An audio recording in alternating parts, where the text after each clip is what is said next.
saya. Jadi saya chemical engineer terus di PKIB, kemudian saya bekerja di Unilever. Jadi Unilever, bikin sabun, Lux, wangi lah. Kemudian, tapi sebelum saya lulus, saya kerja praktek di Pupuk Kaltim. Waktu itu train 2 startup. Jadi saya 4 bulan di sana, saya kerja praktek di sana, juga sedang startup seperti itu. Saya melihat pekerjaan engineer sangat menarik gitu. Kemudian waktu di sana berkesempatan juga visit ke PT Badan untuk training industri atau tahun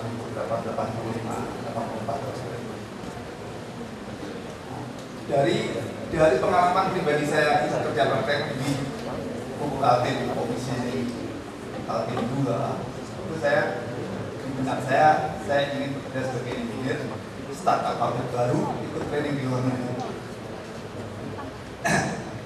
Tapi kemudian saya bekerja di Unilever, saya terus bekerja di Unilever, tapi angan-angan itu masih ada. Kemudian saya cari apa proyek di Indonesia yang besar, masih bisa ikut konstruksinya, bisa ikut commissioningnya, startup segala macam.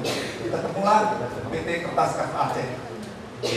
Jadi saya masuk tapi bekerja di PT Kertas Kraft Aceh bersama Sigit, DKB 7, sama Amar, DKB 7, ada Amir Kuning Mulia DKB 9, banyak teman mereka, ada Suluh DKB 8 di sana. Jadi kita ikut konstruksi, terlibat konstruksinya PT Kertas Kraft Aceh. Jadi industri kertas Kraft Aceh adalah integrated pulp mill. Produk akhirnya adalah kantong semen, kertas untuk kantong semen. Bahan bakunya pinus. Dari segi teknik kimia itu sangat lengkap prosesnya. Jadi ada proses high pressure, high temperature, proses pembakaran ada, reaksi kimia ada, proses liquid ada, proses formation sheet kertas juga ada. Jadi buat rekan-rekan yang tertarik di industri integrated pulp mill itu bagus aplikasi industri teknik kimia. Saya bekerja di situ selama kira-kira hampir 5 tahun. Tapi karena kita ada petrokimia, amonia urea itu kan petrokimia. Saya masih berkeinginan bekerja di industri petrokimia karena ada vessel-vessel pipa air menarik itu. Suatu saat saya ditelepon seseorang, ditanya, kamu kapan ke Jakarta?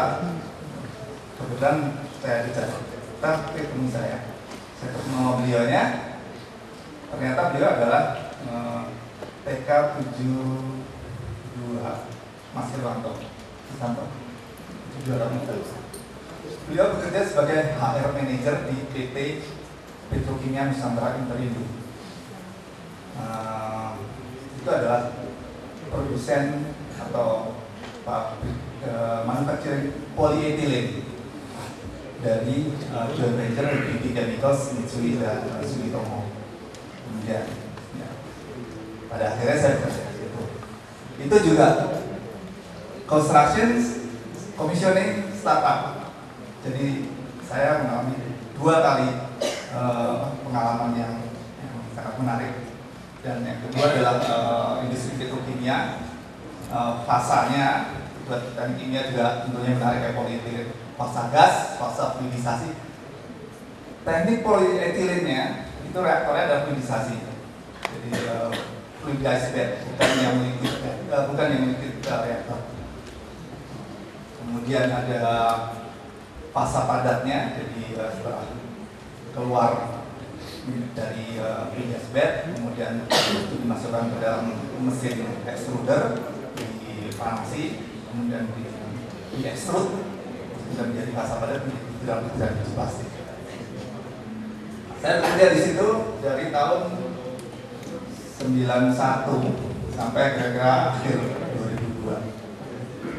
Akhir 2002 menjelang akhir 2002 saya dipanggil atasan saya disuruh membunuh seseorang di Paipo. Saya datang ke sana, interview, ngobrol, saya ending pindah ke BP Upstream, kemudian ke Paipo. Jadi industri tadi yang PT Penny Nusantara Interindo itu adalah operatornya BP Chemicals. Kemudian saya tadi pindah ke BP Upstream di Indonesia, kemudian ditaruh di Paipo, di mana Paipo adalah subsidiary dari BP Group. Di Paipo saya diberi tugas untuk scheduling untuk kartu-kartu LNG dari Boston. Disitulah saya berkenalan dengan industri LNG. Sejak tahun 2002 akhir quarter 4 sampai sekarang saya bergerak di industri LNG.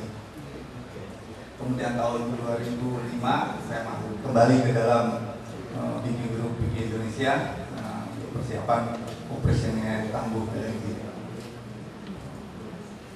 Demikian itu background saya. Itu terima kasih. Nah, LNG, saya akan bercerita tentang LNG yang back end-nya. Jadi propertinya ini ada physical, liquid, odorless, colorless, boiling kita 165, dan ini adalah spesifikasi dan kereta itu ada diktator ya, ada lingkup.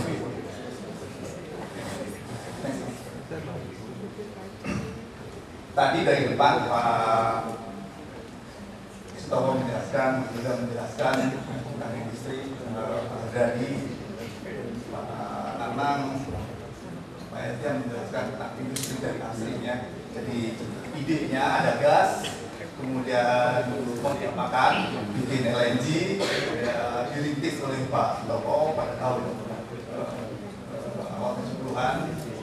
Kemudian Mas juga membuat desain yang terganggu. Saya yang membuat produksinya. Nah, sekarang siapa yang ngurusi LNG-nya ini? Mau dikemanakan? Apakah mau disimpan aja di dalam tangki? Nah, ini kan harus dijual. Ada bagian yang ngurusi. Jadi saya berada di bagian belakang sini, yang berurusan yang interfacing dengan buyer di satu sisi, eksternal. Internally saya berurusan dengan bagian produksi atau bagian operasi. Dan untuk diketahui bahwa bisnis LNG ini diatur secara ketat oleh pemerintah dimanapun, bukan saja di Indonesia ataupun di Amerika pun diatur oleh secara ketat oleh pemerintah. Ini adalah pasar LNG. Di dunia saat ini, sampai hari ini ada sekitar 18 produser LNG. Importernya atau pembelinya atau penggunanya itu ada sekitar 24 negara yang memasukkan. Saya belum memasukkan Indonesia, mungkin nanti kalau Indonesia sudah mulai masuk sebagai importer di Indonesia. Next. Ini adalah geografi produser LNG. Jadi sejarah yang pertama kali itu dari sini, dari Alaska dan Kenai LNG. Sekitar tahun 68 tadi salah satu slide terbaca. Produksi di sini di luar ke Jepang. Kemudian kalau nggak salah tentang Arun itu yang dibuat seperti Kenai. Jadi industri LNG di Indonesia adalah pelopor, pionir. Kemudian ada LNG yang berikutnya banyak yang ada di Australia. Tadi Indonesia di sini, di Australia ada produser. Di Middle East di bagian arah atas, di atasnya Afrika itu ada Egypt, ada Mesir, ada Libya, ada Algeria. Kemudian di pantai barat Afrika ada Nigeria. Kalau nggak salah sekarang ada juga Ekuatorial Guinea, Angola ya, masalah di situ juga. Di Rusia ada LNG dari Sakhalin. Kemudian Malaysia, Brunei, Kalimantan juga besar kapasitasnya. Di pantai barat Amerika Latin, Peru juga menghasilkan LNG. Jadi sekarang orang berlomba-lomba membuat LNG yang akan muncul sekarang di pantai timur Afrika akan muncul. Australia itu ada sekitar mungkin 5 atau 6 proyek besar.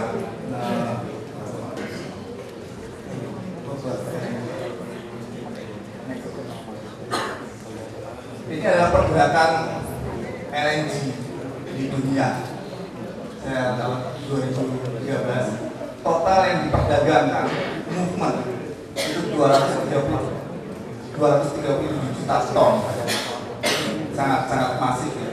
Dan cross dunia dari Australia di Asia, pasar utama yang menggunakan adalah Northeast Asia, Jepang, Korea, Taiwan di atas. Kemudian Thailand juga mulai menyusul Southeast Asia.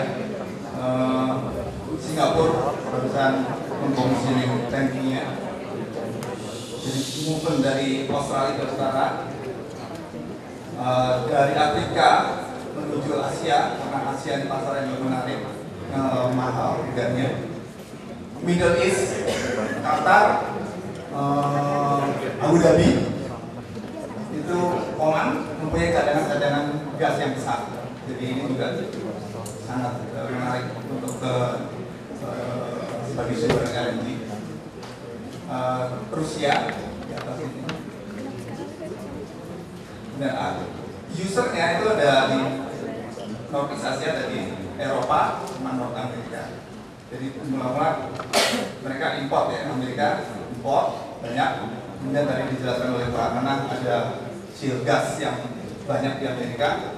Mereka sudah bisa memproduksi gasnya sendiri sehingga import LNG ke Amerika berkurang. Ini ada garis merah dari Indonesia ke arah sana, nyambungnya di sini kita memang ekspor ke Amerika.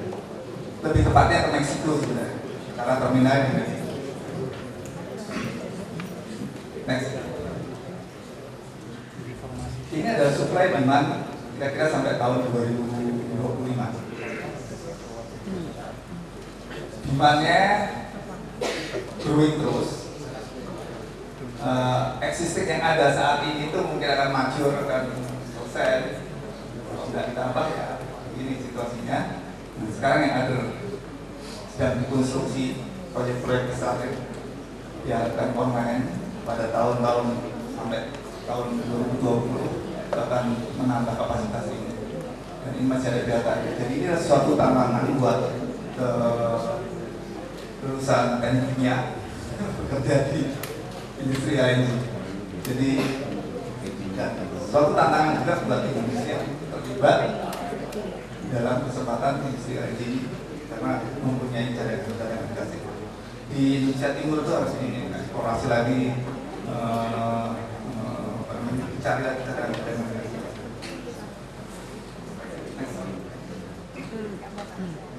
Penggunaan LNG di negara-negara yang sebanyak itu apa aja? Pada umumnya LNG itu digunakan sebagai bahan bakar pembangkit listrik. Kemudian gas kota, perumahan, hotel, rumah sakit, bahan bakar transportasi tadi dijelaskan juga, untuk truk di mining di Kalimantan yang mau dimulai, tapi di Amerika sudah dimulai. Kemudian gas industri sebagai fuel ataupun feedstock.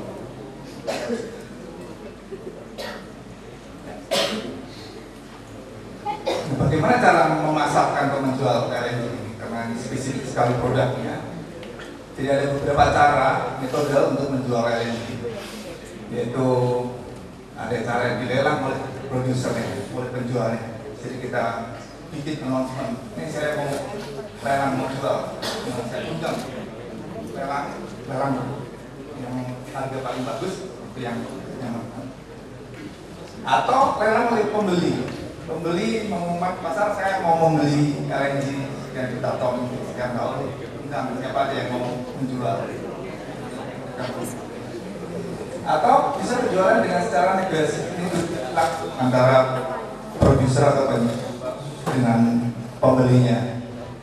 Jadi penjual yang datang ke pembelinya, atau sebaliknya pembeli yang mau melakukan LNG datang kepada penjual.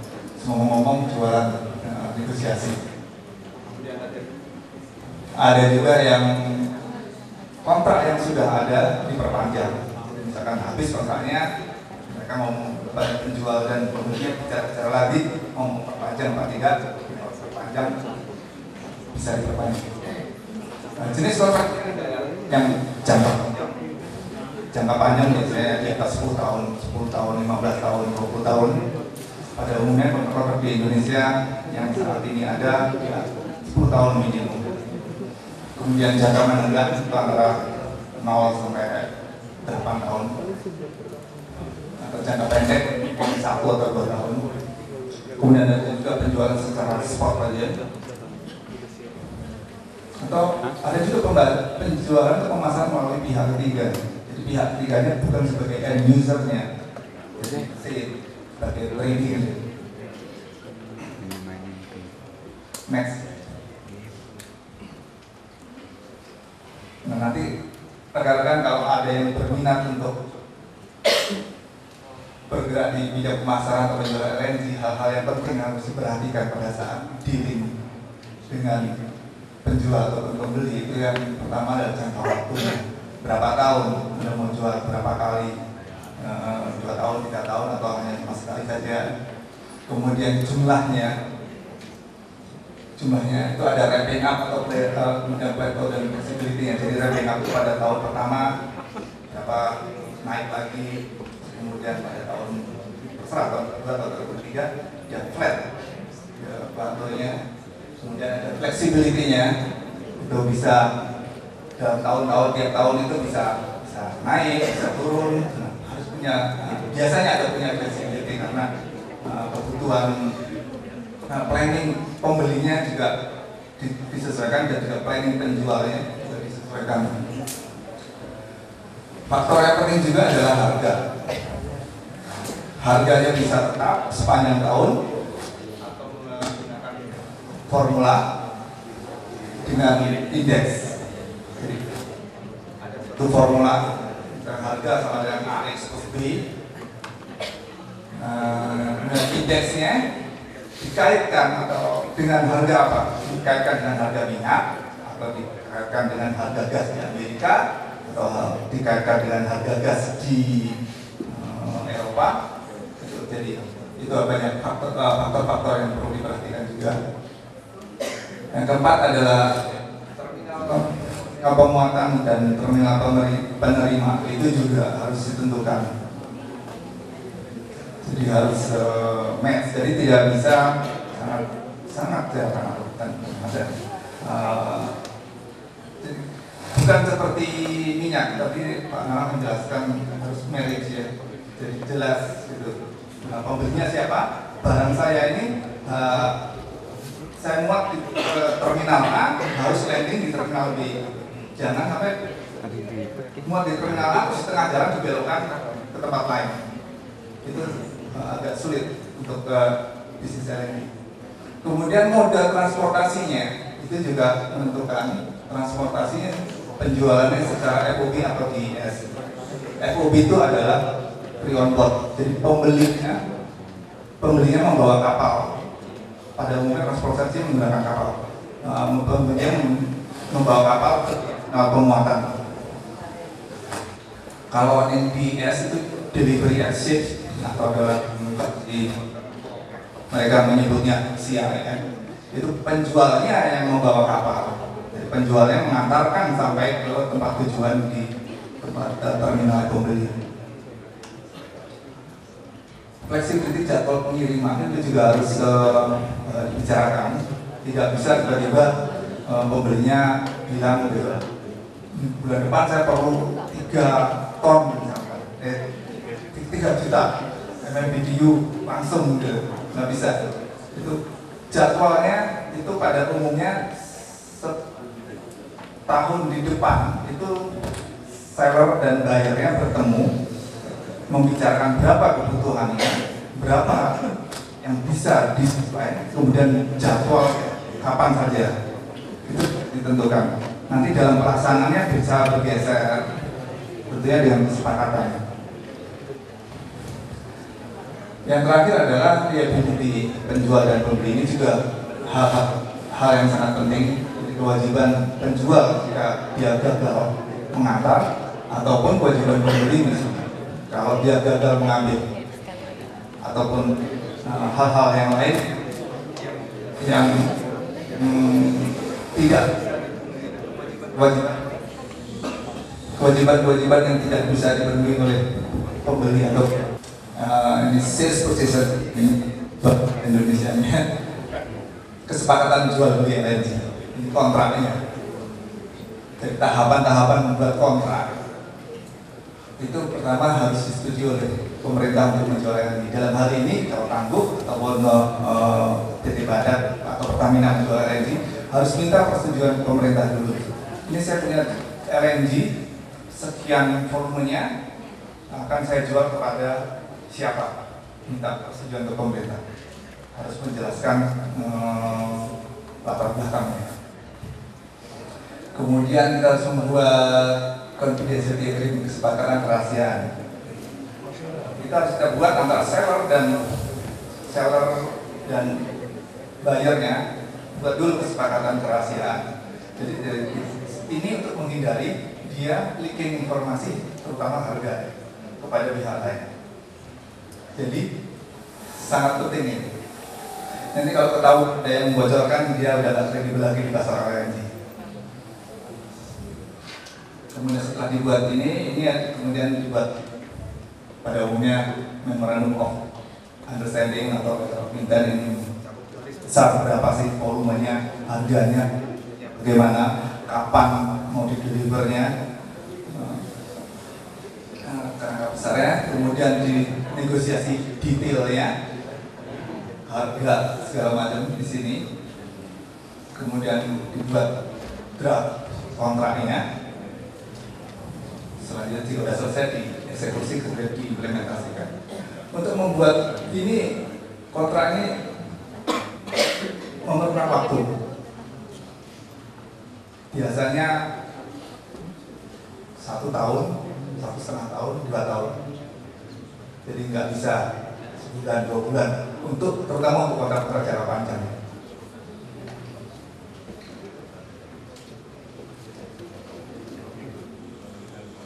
Ya, ini hal-hal yang harus dicantumkan di SPI-nya. Tadi saya sampaikan jangka waktu, hal-hal yang sama seperti tadi.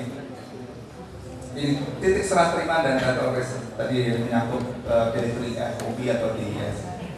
Kalau FOB titik serah terimanya di terminal penjual, fans begitu masuk kapal, terus sudah race-nya pembeli.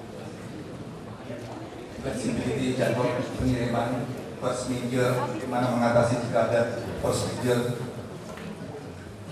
jika ada perselisihan dalam implementasi kontrak, itu juga harus dituangkan bagaimana cara mengatasinya. Dan yang terakhir juga, ini juga cukup penting, cara pengukuran, pengujian dan penghitungan jumlah LNG. Karena yang dijual unitnya adalah harganya itu adalah sekian dolar, sekian rupiah per MMBTU. Jadi bagaimana mengukur MMBTU dalam satu kapal?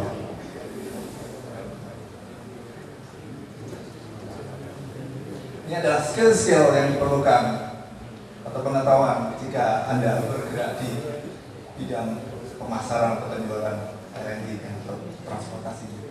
Pengetahuan pasar LNG, tahu pasar situasi yang sedang turun atau sedang naik, musimnya sedang musim winter atau musim summer. Nah itu harus tahu negotiation skill biasa kalau orang jualan pemasaran, negotiation skill. Analisa komersial juga diperlukan.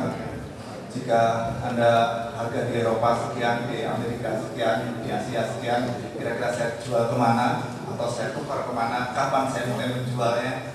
itu adalah skill-skill yang diperlukan. Pengetahuan teknik tentang LNG ini juga diperlukan, tadi mengukur MMBTU. Ya.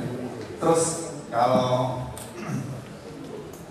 misalkan ada keterlambatan pengiriman, pembuktian hanya apa alasannya? Alasannya dari pabrik. Alangkah baiknya jika si penjual itu bisa menerangkan berdasarkan informasi dari pabrik apa sih yang terjadi di sana. Begitu juga kalau pembelinya tidak jadi, kita tanya. Kalau pembelinya menerangkan kesulitan teknis di sana, penjual mengerti alasannya kira-kira teknisnya begini. Pengetahuan tentang transportasi atau pengapalan LNG juga penting, karena pada umumnya transportasi yang besar-besar jarak jauh menyeberangi lautan pakai kapal. Nah, ini juga penting nih, pengetahuan tentang hukum karena bergerak dengan implementasi kontrak dan peraturan pemerintah. Impact-nya apa terhadap pemerintah atau apa yang harus kita turuti supaya kita sebagai penjual ataupun sebagai pembeli komplit dengan regulasi-regulasi pemerintah. Ini ada sedikit informasi tentang transportasi. Transportasi yang menggunakan kapal itu ada dua jenis kapal saat ini besar, itu tipe MOS dan tipe membran. Ini tipe tangkinya, nanti saya tunjukkan gambarnya. Kemudian telah saya sebutkan tadi cara pengirimannya, OB ataupun di basis, dan ada juga yang di deliver dengan tertangki yang dari KA banyak ini, ataupun yang bisa di deliver LNG dengan pipa jarak dekat, yang mungkin kalau berapa 2 km mungkin masih ada suatu di sebelah sana menggunakan LNG bisa di deliver dengan. Ini adalah kapal MOS. Jadi kalau rekan-rekan melihat di laut ada kapal perusahaan LNG di sini, bentuknya seperti bola pingpong di atas ini tangkinya, ini MOS namanya. Nanti kalau bergerak ini tebal, ya. Dinding tangkinya itu mungkin 5 cm kira-kira. Bulat.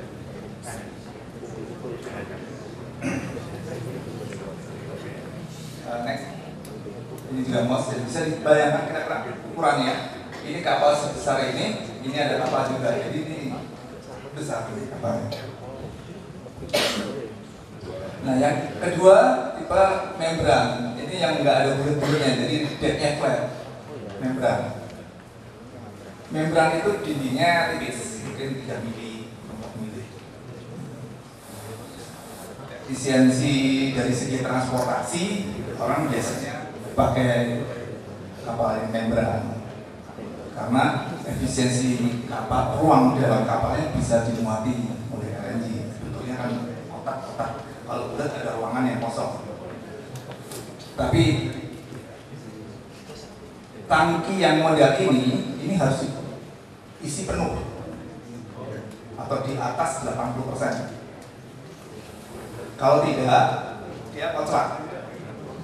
Kalau kocak, dia generate heat, dia menguap tanah. Kedua, kotak dindingnya kan tipis, 3 mili, dia bisa robek. Kalau yang MOS bisa diisi rendah, jadi setengah tangkinya tebal, ya kotak dia tahan. Tapi hanya boil off-nya aja yang lebih banyak.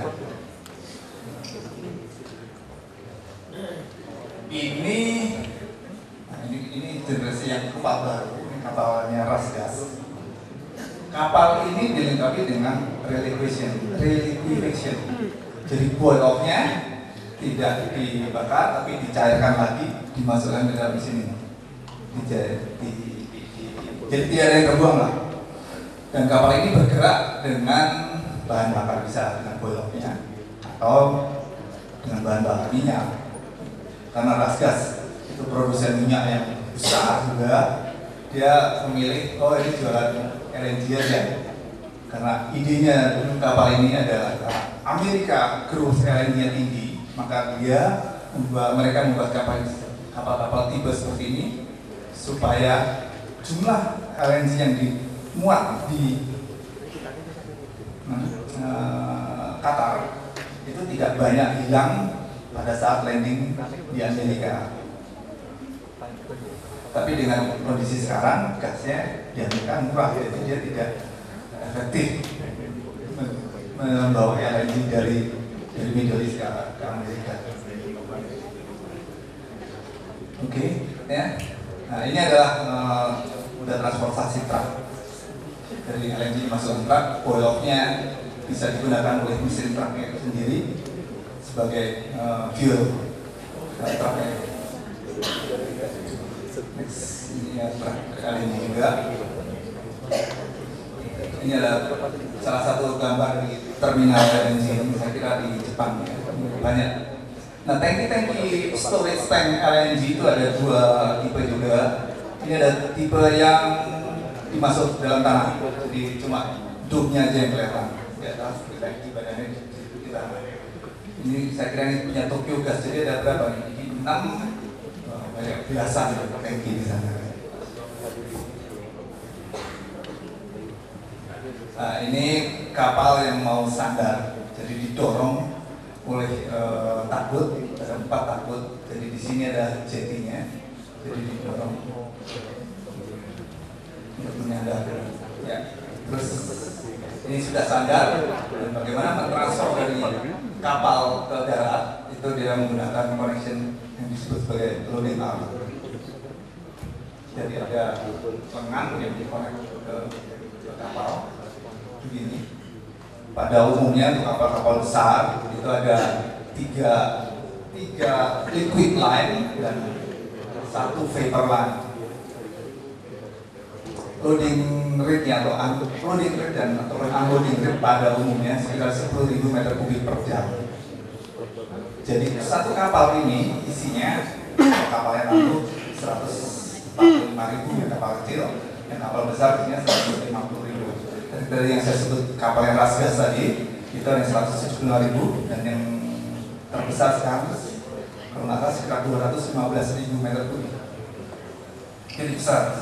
Panjangnya kapalnya tanduh yang cuma 150.000 meter kubik itu 275 meter.